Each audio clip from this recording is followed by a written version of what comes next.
hit my head on that, and that really hurt. Because I thought someone actually whacked me through the window. It was basically, I don't, not this. It was here. It was about here, sort of thing. It was a real big wallop. But other than that, it was actually a really good day. A lot of bits to learn from that. One of them was my approach speed was way too fast, and I don't know if the video picked it up, but I changed gear up just before I hit the water, so my revs was just over 1,000 revs, sort of thing. So of course I've hit the water, the resistance and the force that water me hitting it has pretty much almost brought me to a stop. Revs have come down to the point where they've basically stalled it. And with the exhaust being underwater, I thought I don't want to try and start it because I might damage something, because obviously the exhaust underwater, you might have heard on camera, it was filling up with water underneath. So I thought, I'm going to admit defeat, I need to tow out sort of things. I thought I don't want to run the risk of trying to start it and damage it. Now if I'd have had a side exit, I would have been alright, because my exhaust on this is obviously underneath it. The tailpipe goes underneath the actual bumper. If we had been a side exit going out the side, it would have been alright. But it's a bit of a shame that was actually. That's a really good day out. Now, speaking of water, this camera that I'm currently recording on, which it doesn't have a screen, so I generally don't know. The camera might only be able to see to here. It might be able to see to here or over here. I generally don't know how far the camera can see, like what it can and can't see, because obviously I haven't got a screen. The reason why I got this camera is because it's a waterproof camera, and it weren't cheap. It was designed so I could have it on the bonnet out there, or on the wheel carrier, or stuck to the side of the motor. So if I go through heavy water and the camera goes underwater, I've got that good footage. But I wasn't expecting, because my normal camera I use, that's gone wrong.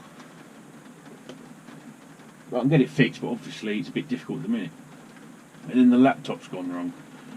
So I'm really sort of stuffed here. But I will be doing more videos. But I've just got to spend the money I haven't at the minute got to get the phone and the laptop fixed. But truthfully, it's actually annoying the fact that this all has happened.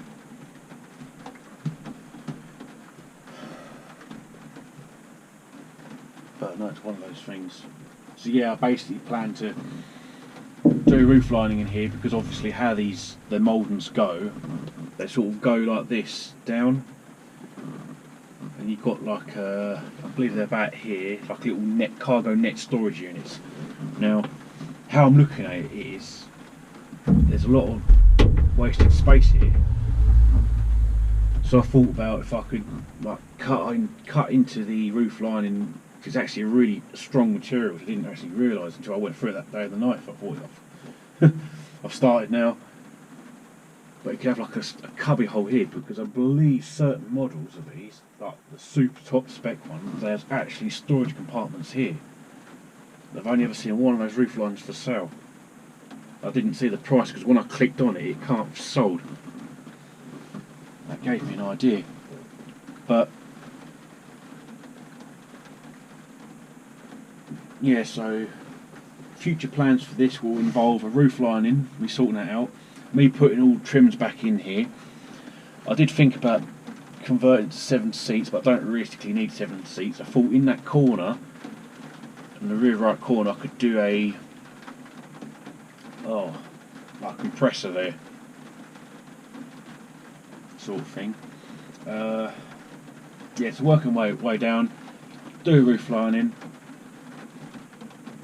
I'll have power sockets in it, obviously. I'll try and do storage if I can.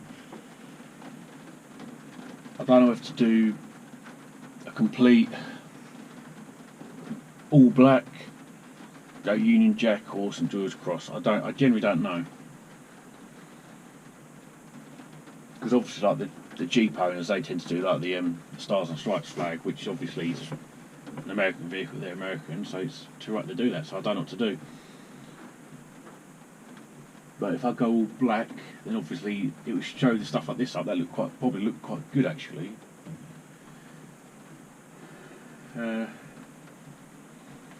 might be putting in, because my original pillar trims was just a pillar trim, but the top spec models of these actually had little tweeters in it. I don't know if the camera can see it, but the plug's over there. There's a plug over there actually for it, because this has got the same wiring loom as the top spec, which is really handy.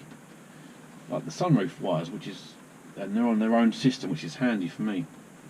So if I was charging something and it somehow overloaded it, it'd blow its fuse rather than actually blowing up. Yeah, so see about putting the tweeters in. I will be seeing about putting the boost gauge and that in. I would like oil pressure, well, sensible things really.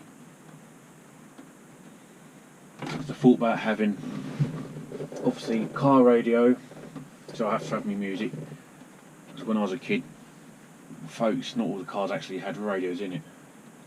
Like the Renault 12 didn't have a radio in it. Neither did the Morris. Yeah, so I always said to myself, when I have a car, I'll have a radio. So that's why I have to have a radio. So I'd have radio that side, a CB here. I did think about underneath having my gauges, so my gauges will be up here, hoping the camera can actually pick it up. So I thought that looked quite neat up there. A bit like how Mercedes 6x6, they've got their dials up here, but then again the dials up there are actually for the compressors. So when you go to air up for going on the road, you press the button and it basically lifts it up, which is actually quite cool. But I like dials up on this, and it keeps your dash clean. Yeah, do that. I do want a light bar, but I don't, because I always want to have roof lights, but sort of pointing in different directions rather than just straight or slightly curved, or in different directions. I would like rock lights on this, on each corner, but wiring the two rear ones, they're actually reversing lights as well. Now, because this is the pre-facelift, my reversing lights are level with my tail lights, that's where they are. But the facelift ones, the reversing lights are in the bumper.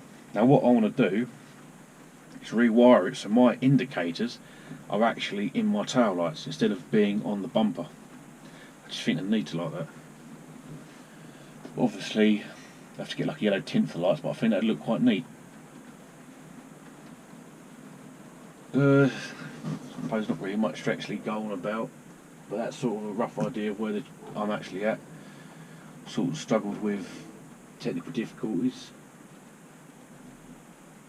So obviously I can make the videos, just I'm going to struggle to actually edit and fix them. But axle and transmission breathers, I need to extend them. But obviously that'll be in videos to come. So yeah, if anyone has any ideas or suggestions, drop them in the comments below. I'll have a little flick through them, and that's the point. I need to do a steering wheel change as well, but I want one with a quick release, so if anything ever happened I can quickly just go click off, out. And I would like harness, a proper 5-point harness,